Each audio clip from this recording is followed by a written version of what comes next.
안녕하십니까. 신의기된 군사TV 디펜스 브리핑입니다. 자, 오늘도 아주 중요한 군사 무기 관련 소식 전해드리겠습니다. F-15 전투기의 진화 그리고 발전은 도대체 어디까지일까요? 우리 한국이 F-15K 전투기 살 때만 해도 우리 한국이 F-15의 완전히 끝물이다. 끝물. 야, 이거 이렇게 끝물 사냐 이런 생각이 들었는데 이게 지금 계속 진화를 해서 정말 뭐 어마어마하게 강한 이런 전투기로 계속 거듭나는데 우리 한국 공군도 F-15 업그레이드 하죠. 그런데 그 업그레이드 버전인 F-15EX가 엄청 강한 전자전 공격기로도 거듭난다고 합니다. 보겠습니다. 5가지 단신 먼저 보겠습니다. 보잉은 미 공군 드론 사업에서 이제 고정가 계약 안 한다. 그동안 손해를 원체 많이 봐서 이제 이런 이야기까지 했습니다. 여기서부터 루마니아는 K9 자주포 전량 현지 생산 추진 중이다. K9 54문 계약을 했죠. 이거 전부 루마니아 현지 라이센스 생산한다 라는 소식까지 보겠습니다. 첫 번째입니다. 미 공군 차기 훈련기 T7 레드워크 고정가 계약으로 큰 낭패를 보았던 보잉이 현재 진행 중인 로얄 윙맨 등 드론 사업에서는 절대 고정가 계약을 하지 않겠다고 선언했습니다. 테드 콜버트 보잉 CEO가 향후 드론 사업에서 고정가 계약 조건이 아닌 경우에만 입찰하겠다고 선언했습니다.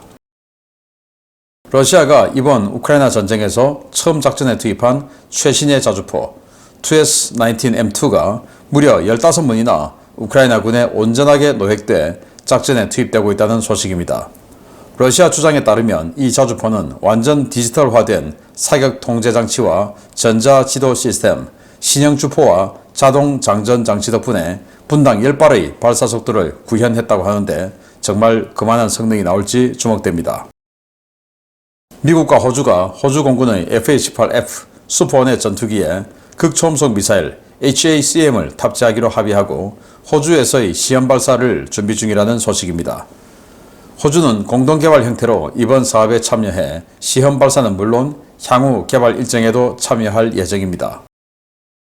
한국의 FA-50 블락 20을 견제하고 있는 레오나르도가 M346 블락 20이라는 신형 모델을 공개했습니다. 전자장비를 일신하고 A사 레이더를 탑재해 작전 능력을 크게 강화한 이 모델의 첫 번째 판매 대상 목표는 브라질 해군 항공대라고 합니다. 약 10억 달러의 K9 자주포 54문과 K10 탄약 공급 장갑차 36대를 도입하는 루마니아가 도입량 전체를 현지에서 조달하기 위해 현지 공장 건설에 들어갔다는 소식입니다. 루마니아 정부는 계약 가액의 80%를 루마니아 경제에 환원시킨다는 목표로 K9 자주포 사업을 진행하면서 비슷한 조건으로 레드백 장갑차 도입 문제도 논의 중이라고 밝혔습니다. 네, 이건 보잉이 호주와 공동 개발한 호주에 납품하는 바로 호주 공군 슈퍼원의 전투기의 로얄 윙맨이죠. 이런 것들 지금 미 공군도 필요하죠. 그런데 자기네들 T7 그러니까 우리 T50을 이겼던 바로 미 공군 훈련기 사업에서 완전 덤핑을 했지 않습니까? 원래 TX 사업 그 훈련기 사업이 163억 달러에 351대 도입 예정이었지만 우리는 딱 그 T50은 그 상한선에 맞췄어요. 그런데 보잉은 92억 달러, 우리는 163억 달러인데 여기는 92억 달러, 그리고 우리는 351대인데 여기는 475대, 거기다가 시뮬레이터까지 주고 이러니 뭐 우리가 이길 수가 있습니까? 그래서 보잉이 이겼어요. 그런데 세월이 지나고 물가는 높아지고 개발은 계속 지연되고 하다 보니까 엄청나게 손실을 지금 보고 있는 겁니다. 그래서 지금까지 보잉의 11억 4천만 달러 이상의 손실을 입고 있다라는 건데 앞으로 이 손실은 점점 늘어나겠죠. 그래서 고정가 계약은 이제 안 한다. 고정가 계약 안 했으면 이렇게 손실 안 봤을 거 아니냐라는 건데 그게 뜻대로 될런지 고소하다는 생각은 좀 드네요. 왜 그렇게 덤핑을 했나 라고 후회할 겁니다. 자, 루마니아가 러시아의 최신의 2S-19M2라고 하는 자주포를 무려 15문이나 아주 멀쩡한 걸 15문이나 노획해서 운용 중에 있다라는데 바로 이 자주포예요. 이 러시아군의 장부상에는 2S-35라고 하는 최신의 자주포가 있지만 그건 뭐 이번 전장에서 한 번도 보여주지 않았고 그렇다는 것은 이번 전장에는 없다라는 말이 되죠. 그래서 2S19에서 M2니까 두 번의 개량을 거친 이런 모델이 되는데 아주 뭐 디지털 사격 통제 장치 등등 해서 굉장히 선진화된 장비다. 지금 동영상 보시면 뭐 우리 K9의 사격 재원 입력하는 패널하고 거의 비슷해요. 뭐 그 정도 수준이다라는 건데 이렇게 멀쩡한 거 조그만 문제 있으면 죽을까봐 이거 놔두고 그냥 도망가 버린다는 겁니다. 그래서 이렇게 멀쩡한 거 15문이나 15문이면 거의 한 개 대대인데 이렇게 고맙게 운용을 하고 있다고 하는데 러시아는 급속사격에 분당 10발을 쏜다고 하는데 이게 정말 그렇게 될까? 우크라이나가 좀 증명 좀 해주기 바랍니다. 자, 이렇게 잘생긴 미사일인데요. 이게 극초음속 미사일입니다. 마8 그리고 사거리는 1900km. 괜찮죠? 공대지 미사일인데 이걸 미국이 개발을 하고 호주 수포넷에 달아서 테스트하고 뭐 이런 식으로 공동 개발한다라는 건데 이렇게 해서 이걸 2027년까지 개발 완료해서 배치하겠다라는 건데 이런 거 꽤 괜찮다. 마하 8의 속도에 1900km나 날아가는 극초음속 미사일 기대됩니다. 자, 레오나르도 이탈리아죠. 우리 T-50하고 여러 군데에서 격돌을 해서 대부분의 사업에서 우리 T-50을 이겼던 바로 그 M346입니다. 그런데 T-50을 이겼던 결정적인 이유는 가격이 싸고 뭐 이런 내용이죠. 왜 가격이 싸냐? 애프터버너가 없고 초음속 안 하고 뭐 하니까 덩치도 좀 작고 하니까 가격이 싸요. 근데 우리 T-50은 애프터버너가 달려있어서 초음속을 하죠. 그리고 덩치가 좀 커요. 그래서 훈련기 시장에서는 우리 T-50이 상당히 많이 졌는데 승률이 좀 떨어졌는데 이 경전투기 공격기 시장에서는 우리 T-50이 승률이 상당히 높은 거예요. 왜냐? 초음속이 되고 덩치가 크니까 무장 탑재량이 좋고 뭐 이러니까 우리가 이겨왔는데 그래서 또 우리 T-50이 FA-50에 가서 블락 20 해서 에이서 레이더 장착하고 뭐 이러니까 자기네들이 그동안 M346FA 뭐 이러고 하다가 우리하고 똑같이 블락 20이라고 붙이고는 에이서 레이더 장착했다 뭐 이렇게 선전하고 있는데 그래서 브라질 해군에 먼저 팔겠다라는데 브라질 해군에서 전술 인문기 겸 경전투기로 항공기 몇 대 도입을 하는데 여기에서 이 M346이 굉장히 가능성이 높다라고 합니다. 네, 어떤 성능을 보일지 기대해 보겠습니다. 우리 FA-50의 상대가 될지 아마 덩치 차이에서 뭐 전투기를 대체할 수 있는 뭐 이런 덩치는 아니죠.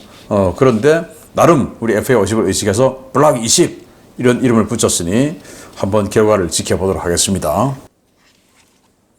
루마니아가 우리 K9 자주포 54문 그리고 K10 탄약 공급 장갑차 36대 이렇게 패키지로 구매하죠. 계약을 했습니다. 그런데 그 계약 내용이 지금 밝혀지기를 이거 우리 한국의 한화 에어로스페이스에서 뭐 초도부는 몇 대 만들어서 직도입 납품을 하고 그리고 나머지 분량 대부분을 루마니아에서 현지 생산하고 이게 아니고 아예 그냥 1호기부터 전부 루마니아에서 현지 생산한다라는 거예요. 그걸 지금 이제 루마니아가 우리 이 정도로 이렇게 비싼 돈 들여서 무기 도입하지만 이거 한 80%는 루마니아 내에서 돌리는 경제니까 이건 뭐 딱히 우리가 손해보는 거 아니야. 이렇게 지금 하는 기사를 낸 거죠. 그러면서 또 이 한국의 레드백 장갑차 뭐 그런 것도 아주 비싸긴 하지만 이런 식으로 하면 루마니아 경제 내에서 내수 경제에서 도는 거니까 우리가 손해볼 거 없어. 그래서 이렇게 해서 레드백도 그런 스타일로 거래하기를 희망한다고 하는데 뭐 그렇게 해서 레드백 호주에 이어서 또 크게 팔리는 대박 한번 쳐주기를 바랍니다. 자, F-15 전투기가 어디까지 가나 보도록 하겠습니다. 현재 기준으로도 세계 최강의 4.5세대 전투기로 평가되고 있는 F-15EX 이글2 전투기가 그야말로 가공할 전투 능력을 추가로 확보한다는 소식입니다. 현실화될 경우 공군에도 그라울러와 같은 전문 전자전 공격기가 생기는 셈이어서 미 공군의 F-15EX 도입량이 늘어날 수도 있다는 관측입니다. 미 공군이 보잉과 레이시온 등 유관 업체들과 협의해 F-15EX의 신형 전자전 포워드 NGJ-MB를 통합하는 방안을 검토 중이며 현재 각 주체별 내부 논의가 진행되고 있다고 보잉 측이 현지 시각 7월 25일 밝혔습니다. 보잉 관계자는 F-15EX 전투기를 EA-18G 그라울러와 유사한 전자전 공격기로 전환하는데 공군이 관심을 표하고 있으며 현재 관련 사안을 논의 중이라고 밝혔습니다. 현재 F-15EX는 자체 방어용 전자전 시스템으로 현존 최강으로 평가되는 이파스를 장비하고 있는데요. 여기서 한 단계 더 나아가 아예 NGJ를 통합해 강력한 원거리 전자전 능력을 부여하는 방안이 검토되고 있습니다.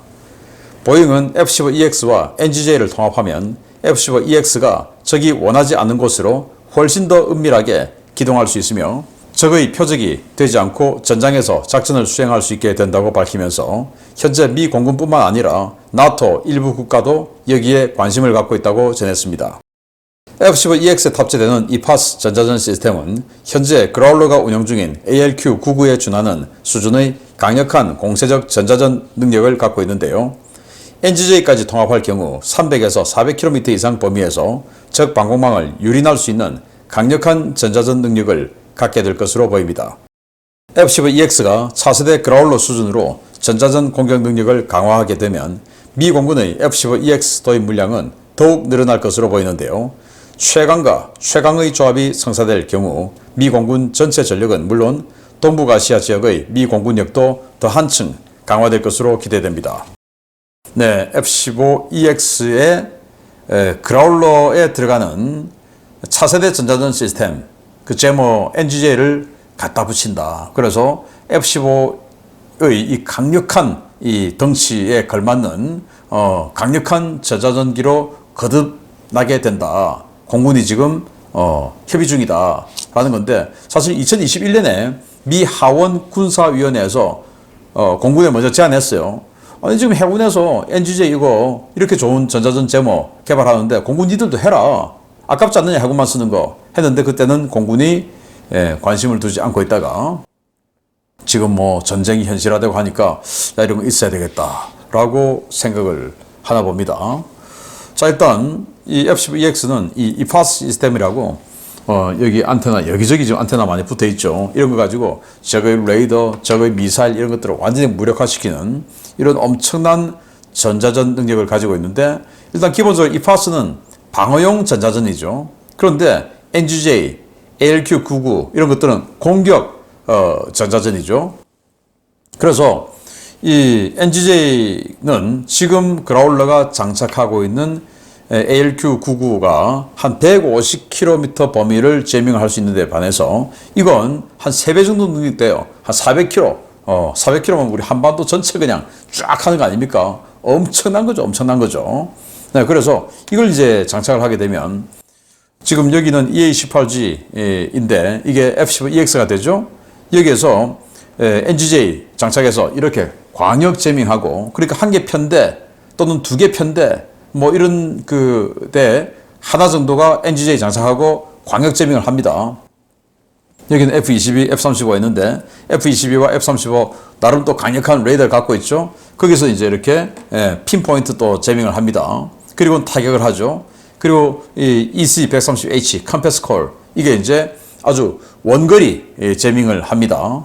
그리고 디코이 멀더 보내죠. 여기는 이제 아주 근거리 제밍합니다. 사실은 제밍이 아니고 이제 속이는 건데, 뭐 이렇게 해서 전장 전체를 적의 통신 그리고 레이더파 모든 것들을 먹통으로 만들어버리고, 이제 F-15EX NGJ를 장착하지 않은 다른 F-15EX의 강력한 폭장량으로 그냥 무자비하게 때려버려서 방공망을 초토화시켜버리게 되는 겁니다. 이제 이런 것들을 해군이 아니라 공군도 구현하겠다 이건데, 뭐 잘 될 결정이라고 보고, 지금 오키나와에 이 F-15EX 48대 배치한다고 하지 않습니까? 그게 우리 한반도 전쟁하면 오키나와 공군 바로 오죠. 그러니까 우리 동북아시아에 굉장히 강력한 이런 전자전 부대가 생기게 되겠다라는 기대도 들고, 우리도 F-15EX급으로 지금 59대를 업그레이드 할 텐데, 뭐 이런 부분에 대해서 호주처럼 우리도 전자전 시스템 이런 것들을 대여해서 리스해서 쓸 수 있는 이런 방안도 한번 강구해 보는 것은 어떨까라는 생각마저 들 정도로 아주 매력적인 이런 시스템이다라는 생각이 드네요. 마치겠습니다. 감사합니다.